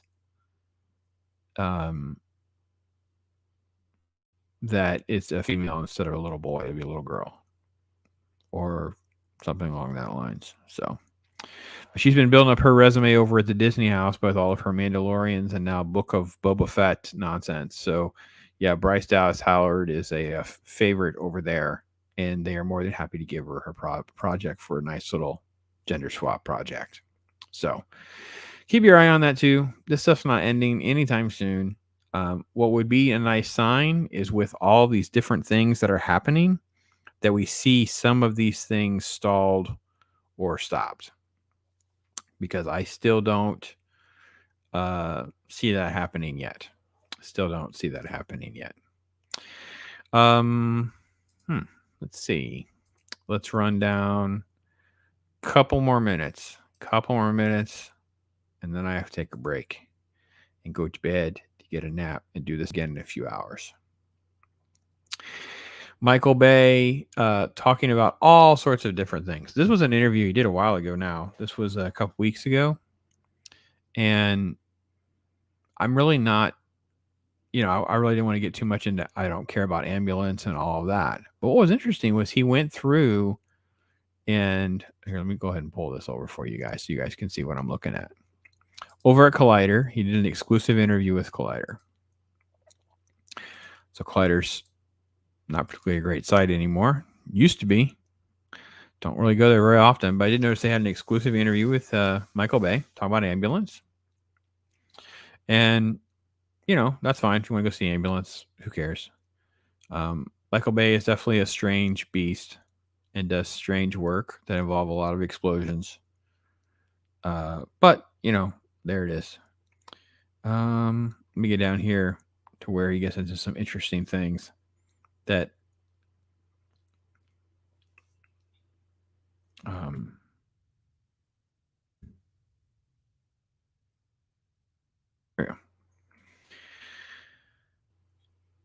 he worked with Sean Connery on The Rock, and he this is still not the right spot, so I have to continue to hit the right search button because they have to make this complicated. Okay. So Michael Bay, he talks about this as being what it was like his first day on set with Sean Connery on The Rock. He's real young, right? So at this point, Sean obviously is older. He said, quote, "This is like his second film. There's an interrogation scene with his long gray hair and that beard. So I was scared to give him his first direction. So we do one take. All right, let's do it again. Do a second take. I'm like, oh my God, I got to give him some direction now. Sean, can you just say something less charming?" And he goes, sure, boy. So my name on set was Boy. He's a director eater. He hates directors. But for some reason, I remember I was down on my knees. Effects were not that good during The Rock at the time. I wanted to be a magician. I really didn't make that much money, I knew I would never beat David Copperfield, but I did magic for birthdays when I was a kid. Okay. So it's a big quarter, a large size quarter, put a wire on it, steel wire, so it would spin towards the camera. So he's trying to do the camera effect with this quarter, and then it would do this flipping thing, and then ultimately in the film it ends up on the floor. He uses the chair, he stomps it with the chair and uses it to get out of the handcuffs. So that's pretty much how the scene goes. So Michael Bay says, so I was spinning the quarter. I'm down there. I'm doing it myself. Sean Connery's looking at me. He's got this wry smile. He was a tough love guy, but he liked me. I learned so much from that guy. And he really, really taught me a lot. He was a true movie star, a consummate worker, just his work ethic. I was very sad when he passed away. So I put The Rock line in this movie because of that. So I guess there's a reference to The Rock in the movie Ambulance. So anyway. Let me bring in my bud. Jace, my friend. How are you? There we go. Hey man, how are you doing? I'm doing all right. I'm running through a list of just mountains of stories and things that some of them are Yeah, really old, but I got to be honest, I don't have them on my channel, and I just thought I'd try to throw them out there. This is yeah. No, an interview. So I before I want get to back see to what. that, Yeah, no, we need to get. I want to see what the Star Wars thing had to say because I had to go when you were doing the Star Wars thing. That was a bit interesting. oh yeah, we can go back Yeah, to that. because I you think know, I was done. That's pretty much the Sean Connery thing. So the Sean Connery thing was super frustrating, is what that was, because these I people just want to just say hello stink. to everybody who's So watching, and we'll watch this later. yeah. Hello to everybody. The bad Norwegian is here. So he is something special is what he is. If you were told that the Sci-Fi Wire folks were going to put together a list of the best lightsaber scenes, that's what they just call it. They don't define what best means. Best Yeah. lightsaber scenes, uh, original trilogy through new trilogy. Nothing from like Rebels or anything like that. Just Oh, those, just the 9 motion pictures. Just yeah, yeah. hearing that they wrote the 11 greatest. Okay. It would be clear that you would predict how many from the new trilogy do you think this writer would put in there? Let me guess. A lot of no. They were probably well. The Last Jedi is a really bad one, but maybe they took the Last Jedi fight scene. I don't know. They're I very don't know. woke. That's all I'm going to tell you. Let me tell you how you know they're woke, because they don't get more than a few sentences in. Let's go back. Because Jace. if I'm gonna go through like the fighting scenes in the Star Wars Sure, trilogy, sure. the best fight scenes, of course, one of the best fight scenes in the prequels is of course Mustafar with Obi-Wan and Anakin, Yeah, because right it's here. so intense. It has a lot of body language and a really heavily good fight scene. It's fast, it's fun, you are engaged, you get really excited. And then you go to the Yep. original trilogy. I want to say my All favorite right. at least Wait, wait, is wait. Go ahead. okay, Go ahead. okay. We'll do your favorite. So you like Mustafar? Yeah, You'd put that near your top. yeah, that's one of my top of the prequels. And then of course we have the original trilogy. For me, it has to be. I do love, of course, I do love Return of the Jedi fight, but the part in Empire Strikes Back when the whole fight scene and it ends with he finds out that Vader is the father. It's like that Yep. whole fight scene has a lot of passion, has a lot of body emotions. It's like I it's going back and forth, but I have to say Empire Strikes Back because that's like one of the biggest scenes Okay. in the trilogy, and I love the fight. And when it comes to the sequels, best fight scene they ever did is in The Force Awakens at the end. That is like the best fight scene they did in the whole trilogy, Okay. because the problem with the sequels also, they don't know the effing how to use a saber. They don't understand how to use them. It's just like it. Just people, if you watch the movies, you can clearly see it. I've seen professional sword fighters, and I know professional people who works with swords and martial arts, and I've talked with them, and most unpractical fighting scenes they have seen is in the sequel trilogy Yeah. of Star Yeah. Wars. So the giveaway actually is a little bit in their photo choice. So they kind of hint a little bit. Yep. Uh, the Darth Maul one is front and center, and some of the other stuff on the sides.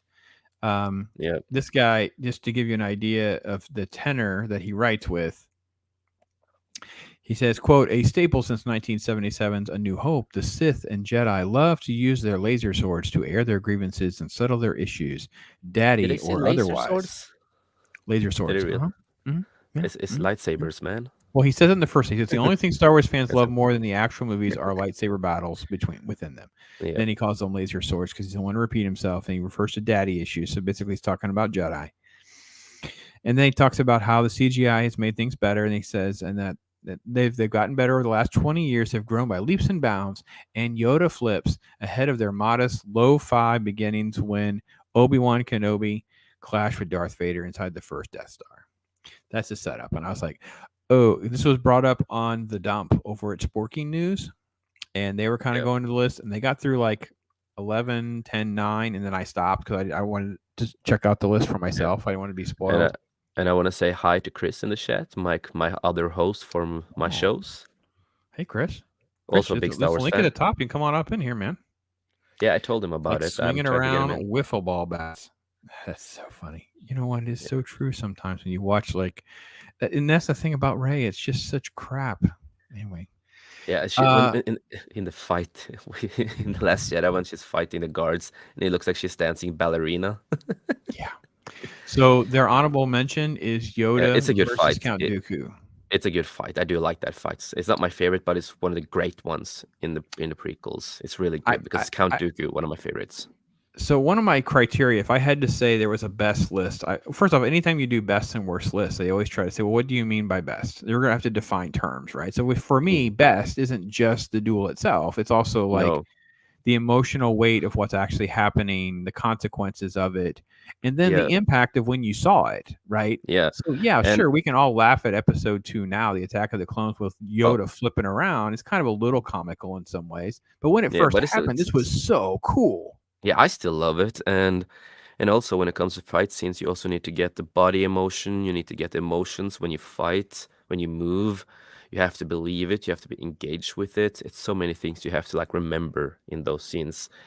And when it comes to Yoda and Count Dooku, you have Count Dooku, who's he's a classy man, right? So his fighting Hmm. style is classy. There's a lot of passion in it. It's old fashioned.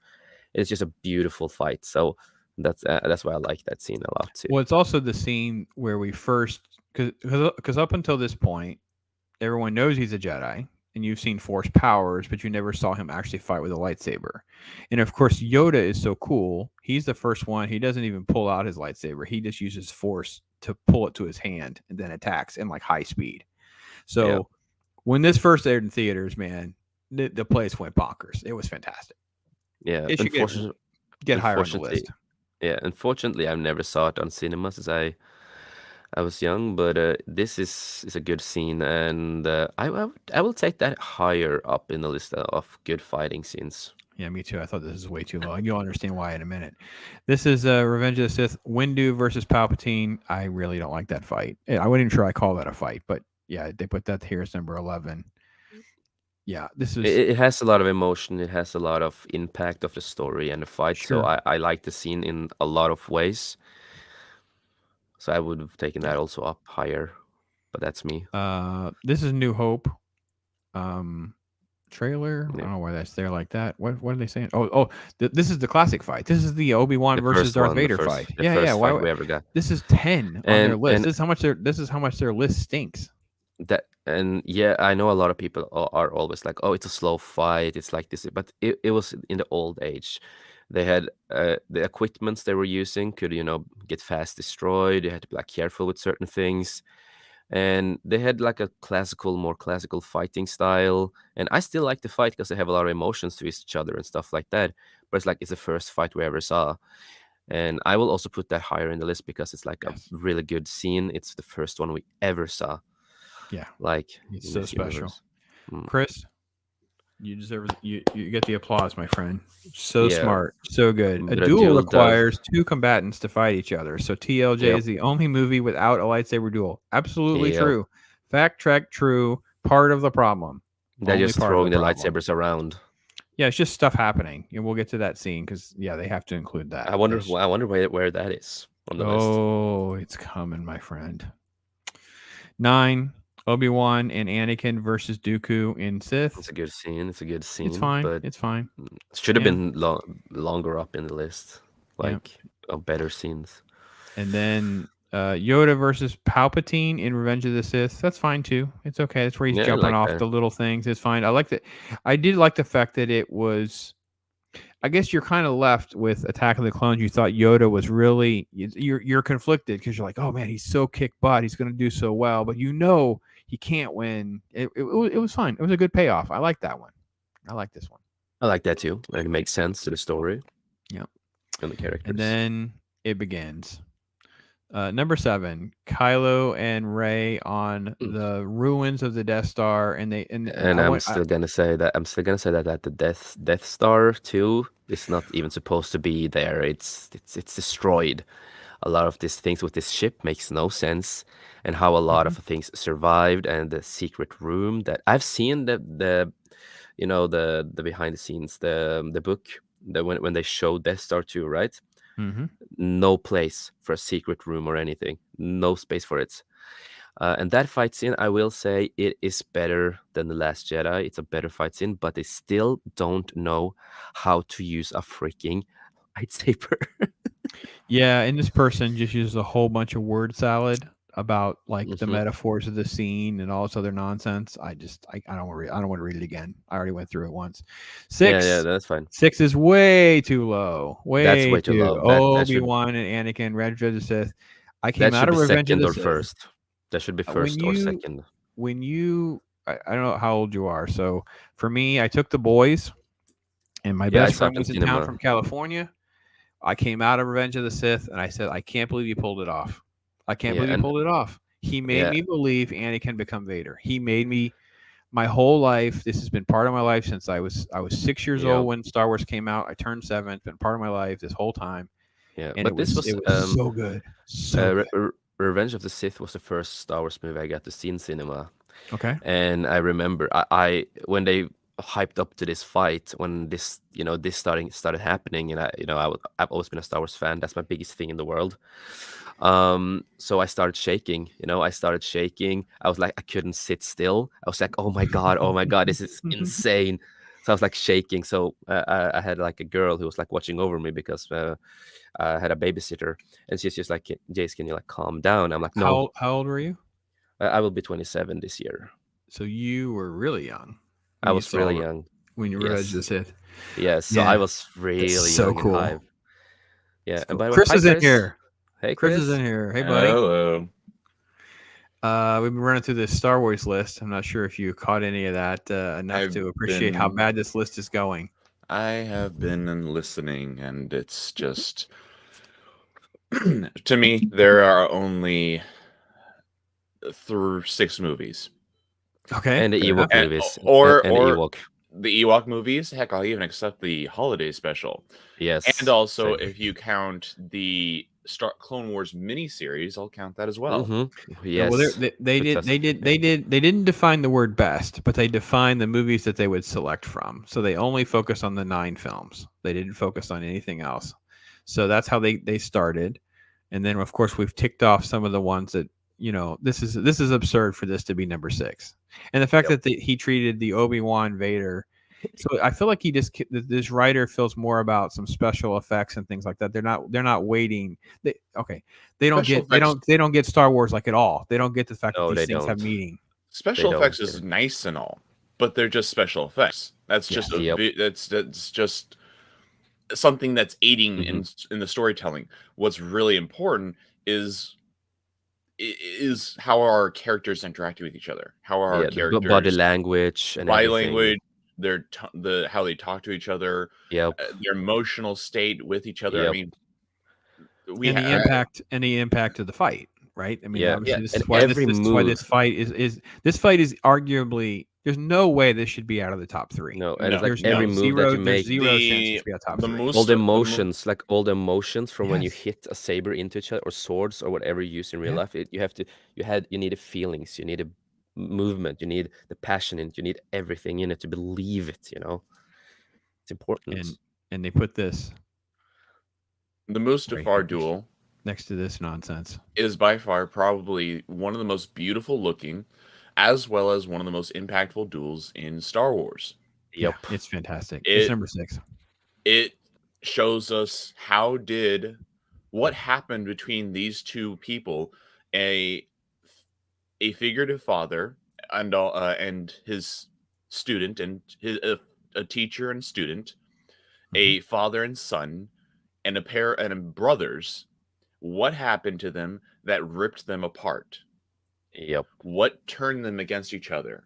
How Yes. did Anakin Skywalker, who was one of the strongest Jedis in the Jedi Order, become Darth Vader? Yep. Yeah, That's so true. There this is is insane. there is no more pivotal duel besides probably What they put the that as 5? Are you oh Yeah. jeez. effing serious? I almost Yeah, swear, it's but insane. But I hate this. I hate there's this lightsaber duel in hindsight.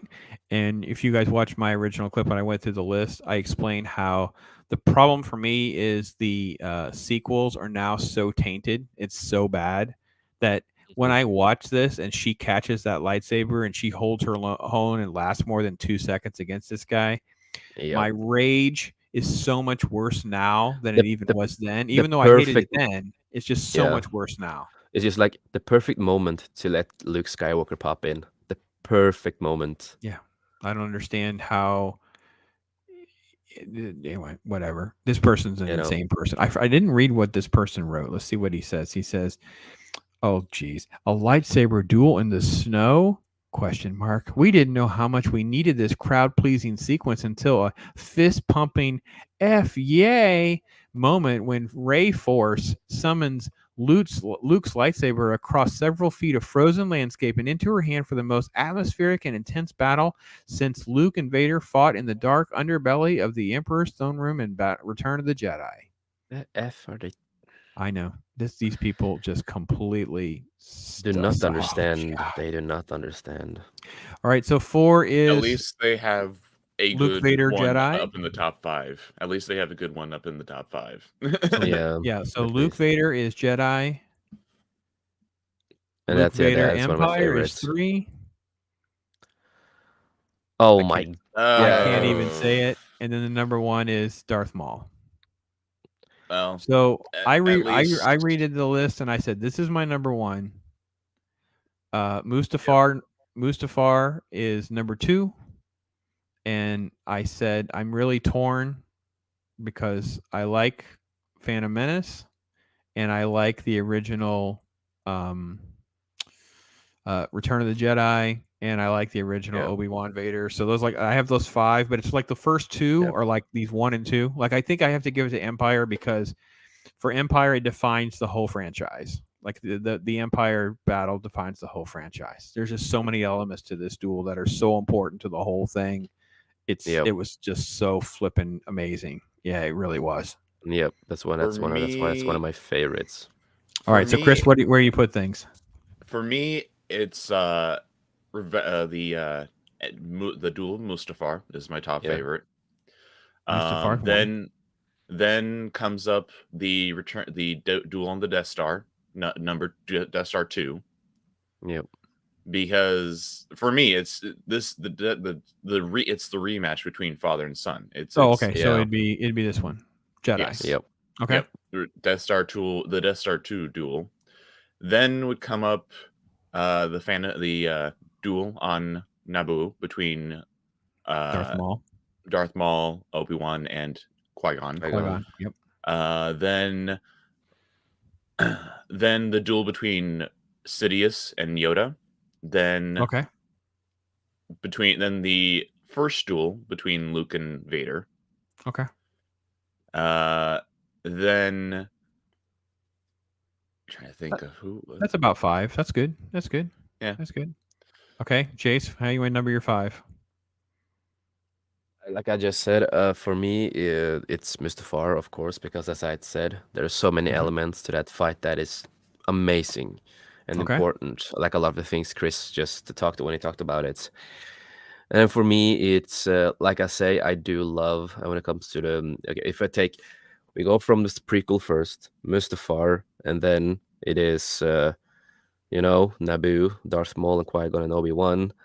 And then you have the Count Dooku in the Attack on the Clones, the original trilogy, for me it goes really back and forth on Return of the Jedi with Luke and Vader and Empire Strikes Back. So it goes like back and forth because I love both scenes so much that it's really hard to place them because both of them are so important, both of them are so important to everything, and it's such great scenes. The balance between the Force that they're both fighting for, though. Yes. In the first duel, Luke is kind of a little more reckless. Yes. But the other one is like more Have balanced. you guys ever seen the Big Bang Theory and the episode where they're talking about this? I've seen everything, yeah. And they say basically, I just thought Vader was lying. I know watching Big Bang Theory is like watching blackface of nerddom. I understand, but it is. I haven't watched Big Bang Theory or How I Met Your Mother or anything like that. It's just. It's just dribble. It's just one of those shows that just never really interested me. When it comes to Big Bang Theory, some of the first seasons are pretty well and great and funny because they're geeks. They're just normal geeks. I mean, when they don't get any girls, it's actually pretty good. Yeah, I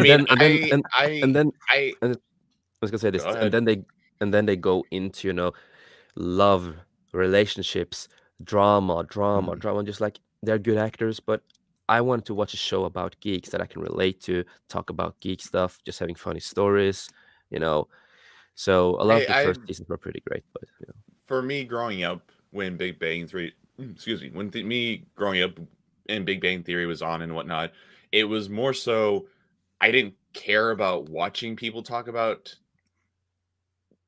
being geeks and about that kind of stuff. I was more interested in about being a geek and watching the stuff. So, well, I brought that up because there's an episode where Sheldon talks about like when they saw it or whatever, they thought Vader was lying. And I will tell you that was exactly how that's exactly what the experience was, and that was what we all talked about in the school. We all went to school, we were all in shock, and we all thought, "Oh, Vader's just lying. Vader's just being a jerk. Vader murdered his dad. He's messing with Luke. He's playing mind games." But get my list. I want to finish my list if I can. Okay. Okay. Go ahead. Sorry. Yeah. No problem. So since it goes so back and forth on Return of the Jedi and Empire Strikes Back, I really need to think about the consequence and what's happening. So to be honest, I think I'm going to take Return of the Jedi first in the original trilogy because the impact before it ends and everything. And then it's going to be Empire Strikes Back, and then of course Vader versus Obi-Wan on A New Hope. Yeah, the sequel if I'm gonna take the sequel trilogy, if I'm gonna include that, I'm still gonna say that the fighting and the moments, like how they fight, the best one is in Force Awakens because they did more proper training in those scenes compared to the two others. And when it comes to the other ones, then I have to say, but they still look like they were waving around wiffle ball bats. Yes. And then it has to be Rise of Soy Milker. That's what we call it, Rise of Soy Milker on in the Phantom. That's what we call them.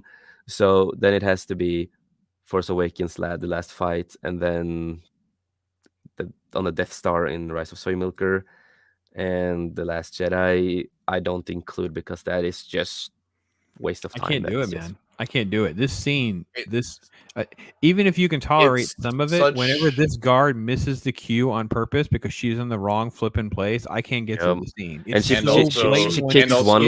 kicks one guard, and then she kicks three of them. Disappearing weapons. Yeah, it's so bad. Once you see it, you can't unsee it, can you? Her dropping the lightsaber and then letting go of the guard's arm so that she can duck underneath his arm. It's just like, his arm's still there and pinning you, right? Just because you drop the lightsaber doesn't make you magically be able to phase through his arm. Nope. It's when you actually dissect the duel, it's so stupid. It makes no sense whatsoever. Oh God, it's just so stupid.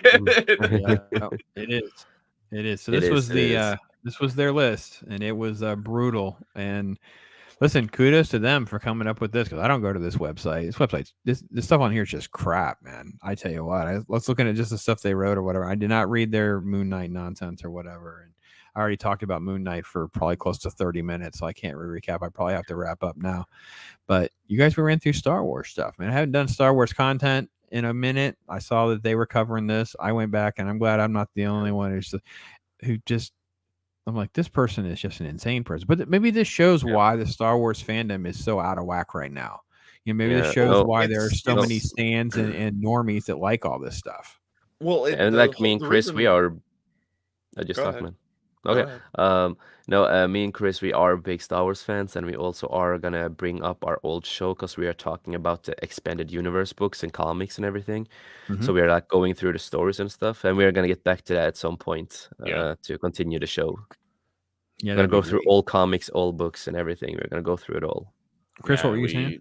I was just gonna say is the whole reason why the Star Wars fandom is in such disarray is because you have Disney acquiring Lucasfilm and then erasing everything that existed in the expanded universe, saying that is inconsequential. It doesn't exist anymore.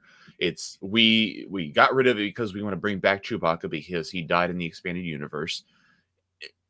Okay, well, you brought him back, but then you killed Han Solo. Yes.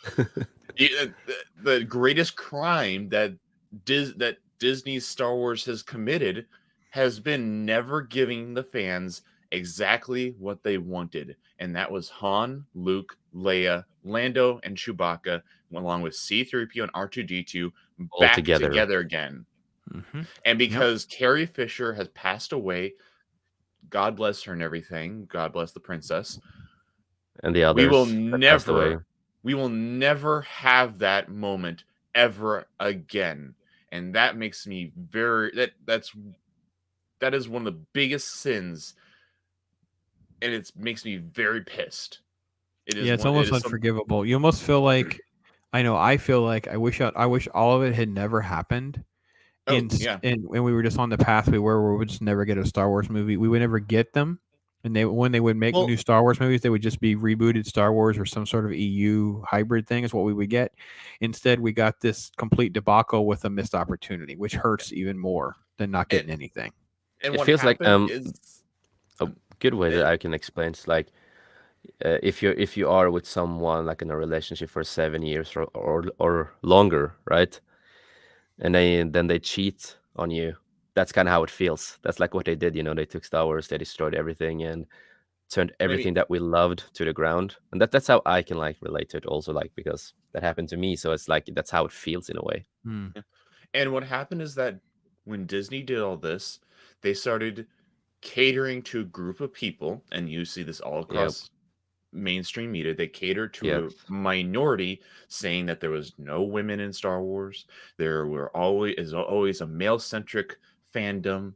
It's always there's not enough diversity. That it just all this stupid SJW BS that lured in, and also it lured in all these people that did not care for Star Wars, that did not participate in the fandom of Star Wars, that still don't buy anything Star Wars, but they're playing lip service because Disney is pushing their ideology, as well as people who are Disney shills who, Disney can't do anything wrong. Disney can do whatever they want. Disney's this, Disney magic, yada, yada, yada. All these people are coming into the fandom, pushing out the genuine fans, pushing out the people that had Star Wars built upon them. All the people back from 1977 that watched the first movie, all the people that watched the second movie, all the people that watched the third movie, all the people that watched the 2 Ewok movies, the Droids TV series, cartoon series, the whole day special even, man. The holiday special, read the books, read the comics, played the games, everything else up until 2012. All those people were kicked out and told, because you don't buy our stuff, because you don't agree with what we're saying, because you're not blind consumers who will just open up your mouth and let the mouse poop drop in, we don't want you around. So What leave. what happened Leave. to her? What happened to Jaina Solo, for We had a example, and Mara? freaking trilogy planned for her. Yes. The Sword of the Jedi book was ready to print Yep. before Disney got their hands on it and said nope, and threw it into the back of the shelf to Yep. be collect dust. And now they need it. Like the thing that now they need it because they're trying to get Well, back and reselling. they're And trying to cater to EU fans by bringing back EU material with underneath the banner of the Essential Legends collection with but it's not Legends. lazy It's EU, man. Yeah, it is the EU with lazy cover. In fact, actually, if you'll give me just a moment, I can. They just Oh, he effed up. yeah, he took He himself frockled out. up. He's going to share with Insane. us what he's talking about, I'm sure, so we can see the Yeah. cover stuff for ourselves. Yeah, I've seen a lot of these covers, and they Yeah. are stupid and lazy. It's just like Chris said, we talk a lot about this on the show. That like we had diversity, we had female characters, we had so many things in the expanded universe that we love, and so many great people. And it's like people still forget because we did have a gay character in the expanded universe who worked with Boba Fett that apparently never existed. He was Boba Fett's second in command. Yeah, and He was second. According to Disney, he never existed. There were never anything like that in the EU, apparently. You know, so it's like. But this is 3 new novels that Disney is Yeah, I releasing saw underneath that. their Essential Legends collection. Yeah, and that's so. Why does And the it's character if look you like Ray? Why does the one? What is character the look one on like the Rey? left? What is this? What is this supposed to be on the left? that is Asana, God, her name, I can't remember her name. She was the head of the Imperial Intelligence. Yeah, Okay. yeah. Why did they try to make her look like Ray in the face? Well, She probably looks because like they want to Daisy. sell to people who think it could be Ray. If you just quickly glance and you're grabbing things for your kids or your grandkids, you just grab stuff. Oh, they like the girl character, right? Yeah, I get that one. Her name That's what is happens. her name is Yasani Izard. Yes, that's the name. Yeah. So this is her picture. So Yeah, this is this is- Yasani Izard. She was the head she looks of good.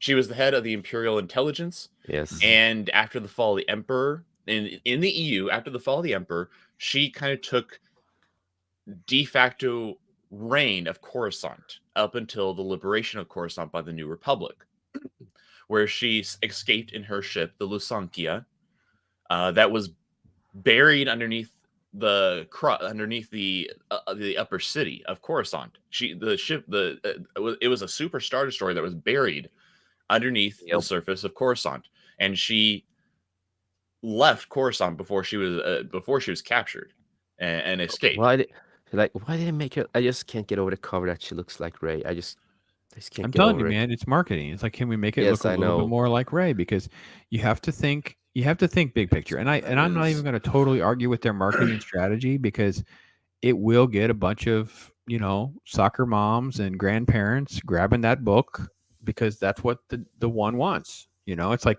there's a stormtrooper. Actually, the worst cover is the stormtrooper one because it doesn't really have enough of a personality to even warrant. That's the Death Trooper novel. Yeah, that's the Death Trooper novel. So it's about an imperial person ship docks with a derelict Imperial Star Destroyer, and some of the people get on board the Star Destroyer, and they find no one on board besides these giant tanks full of this weird black goo, and the black goo infects them and is in the air. It's aerosol, so it's basically in the air, and they breathe it in, and they bring it back to the Imperial prison barge, and people start dying, except for a small hand of people, among them being Han Solo and Chewbacca. Well, actually, yeah, Chewbacca almost dies, but they save him.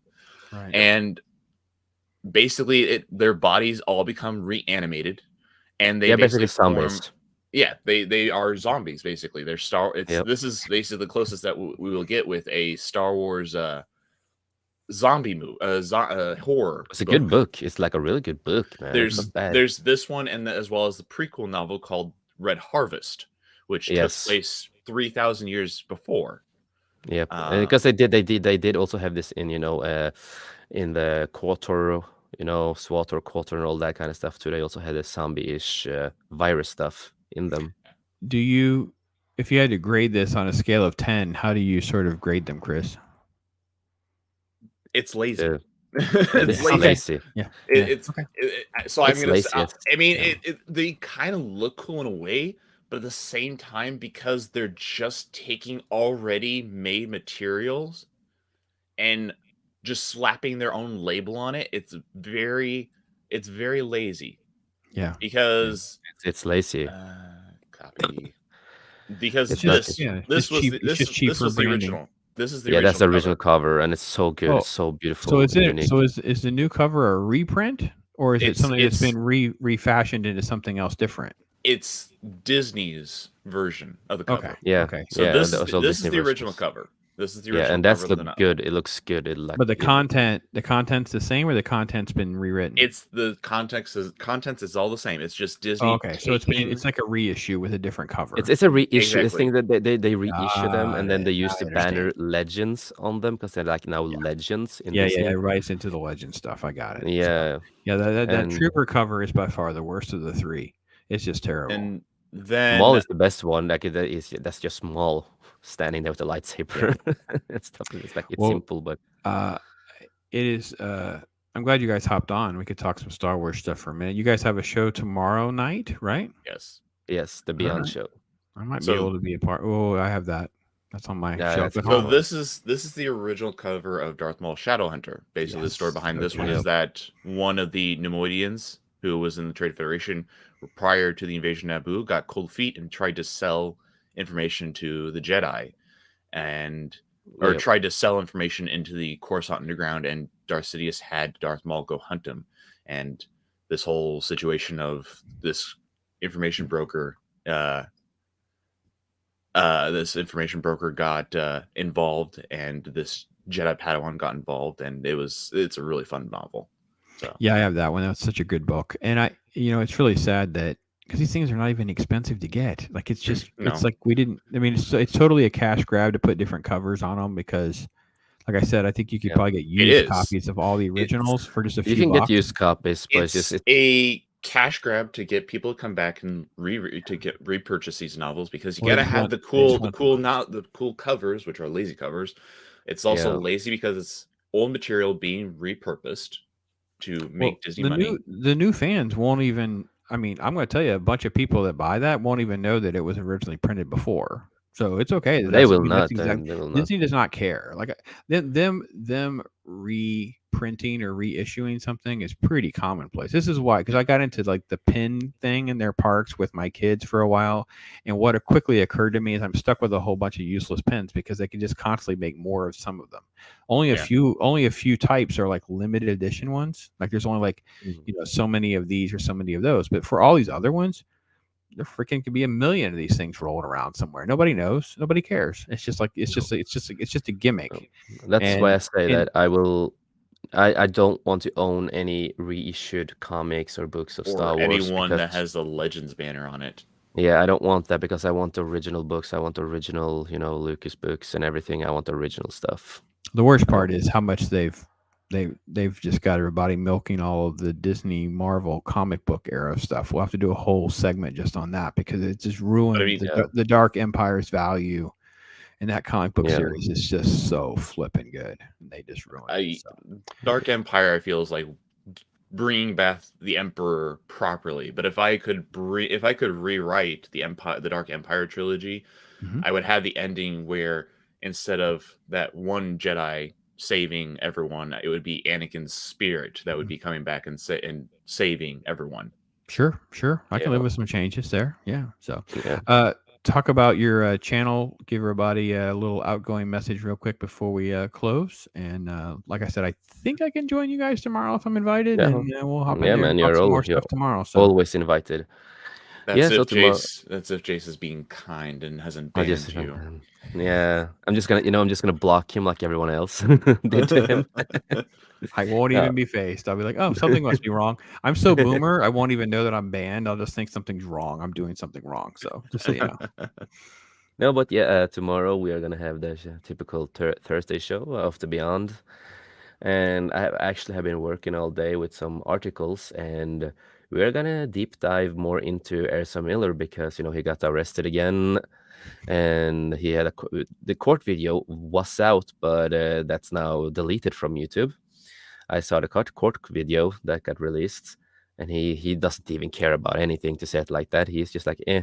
And then he's out again. He's of course out and everything still, and now Yeah. he's drinking again, and That and guy so needs some serious help. he needs. So we're gonna go through that. We're gonna go to some other stuff. One of the stuff that I'm excited to talk about tomorrow is Aqualad, this TV show. Oh, hmm. Yep, we are And gonna get there. Yeah. And then we know we have guests on, Diego from Midnight's Edge, Pablo from Midnight's Edge Espanol, and all of them. there's also a Table, little bit of political stuff we'll also be talking about that's happened just yeah, recently today. yeah. So we do talk some politics that happens from Norway and America and other places. Right.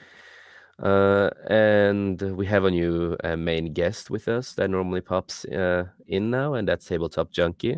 So I want to say Yeah. hail to him. He's a really great guy. Yeah, he had a good video today. I got in a little Yeah, late, but then I went back and rewatched it. So yeah, yeah, like him doing his and content, man. It's good. yeah, and he was really happy that I made the intro for him. He was effing loving it, as he told me. So, and then yeah, that's All right. we talk about pop culture and everything, politics, and sometimes we just talk about random stuff and having fun That's awesome. and showing. Sometimes Chris is showing videos of puppies or kittens, just to I lighten the mood a find little. some very adorable stuff sometimes when I'm just scrolling through It Twitter. might be good to break some of Yeah. the anger and the frustration. It So- does. I have to go take a nap because in 7 hours I do another stream with Wakazashi's Tea House. That's We will right. talk You are. the That's Batman. really excited. The Batman. Yeah, and Chris, anything you want to say before we wrap it up? Of the show, what we're like. I have nothing on the top of my head really. All right. Well, folks, if you're watching or watch this after the fact, be good. Make tomorrow better than today and the best day of the week if you can. Spread the news and share links to things that you're enjoying, you think are good, and get your voice out there because that's what this is really about. It's like hanging out with your friends and sharing your love of pop culture and things that you enjoy. So thank you both, gentlemen, for spending time with me. I appreciate it a lot. No problem. It was fun. And remember, life's is short. Make the most of it. And everyone out there, remember, we appreciate all the support and love that you give us. And we thank you from the bottom of our hearts.